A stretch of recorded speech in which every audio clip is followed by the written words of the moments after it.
Oi, eu sou a Luísa Schmidt e eu vim falar do meu projeto. Ele é sobre o impacto do pensamento científico no negacionismo sobre mudanças climáticas antropogênicas. E eu escolhi esse tema porque cenas como essa têm se tornado cada vez mais comuns na mídia e no nosso dia a dia. Isso porque a mudança climática causada por seres humanos é um consenso na comunidade científica, mas mesmo assim, a forma como as pessoas compreendem a ciência, ou seja, o pensamento científico, varia bastante.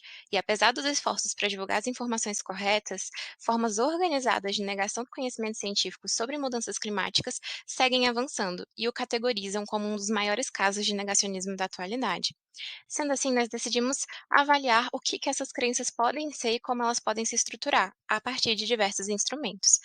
Então, nós pensamos que essas crenças podem ser resultado de um processo conspiratório, né, embasado em outras teorias da conspiração, podem ser uma rejeição à ciência ou até mesmo a evidências contrárias à sua própria crença, ou também que poderiam vir de uma baixa necessidade de cognição, então de uma baixa necessidade de pensar sobre um determinado assunto antes de tomar uma decisão, ou até mesmo de outras crenças pseudocientíficas já estabelecidas.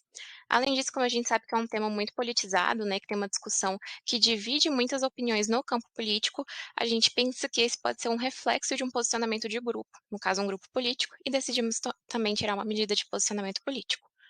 Para aplicar essa pesquisa, a gente fez um questionário online que foi divulgado por meio de ferramentas de anúncio no Instagram e no Facebook. A gente conseguiu 476 participantes, sendo 66% da amostra do gênero feminino.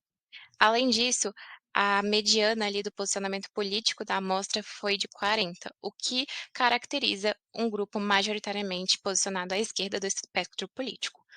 Todos os instrumentos foram aplicados, né, após um termo de consentimento livre esclarecido, a partir desse slider aí que a gente apresenta, que vai de 0 a 100 numa escala de discordo ou concordo. No final foram coletados dados sociodemográficos e também o posicionamento político.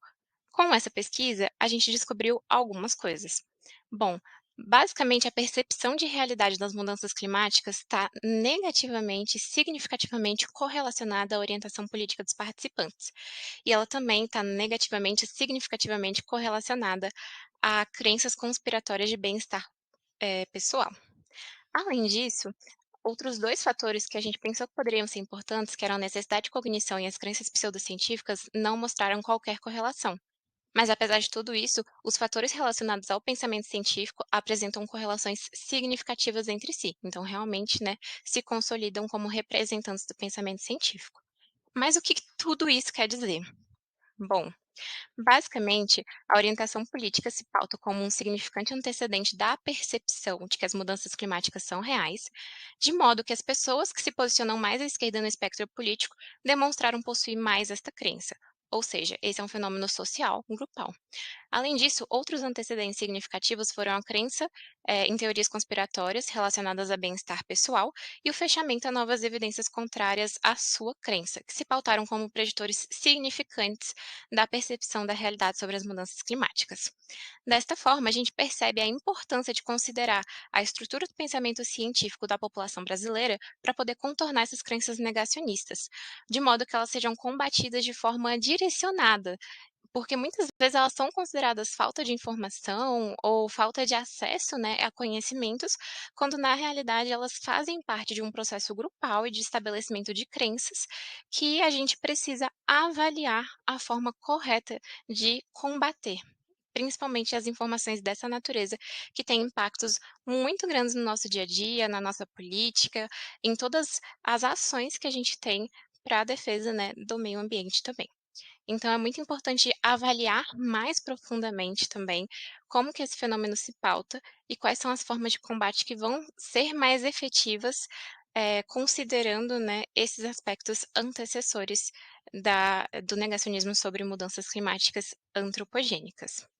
E bom, muito obrigada pelo tempo de vocês. Eu deixo aqui algumas referências que vocês podem aprofundar em relação ao tema e espero, poder apresentar mais em breve.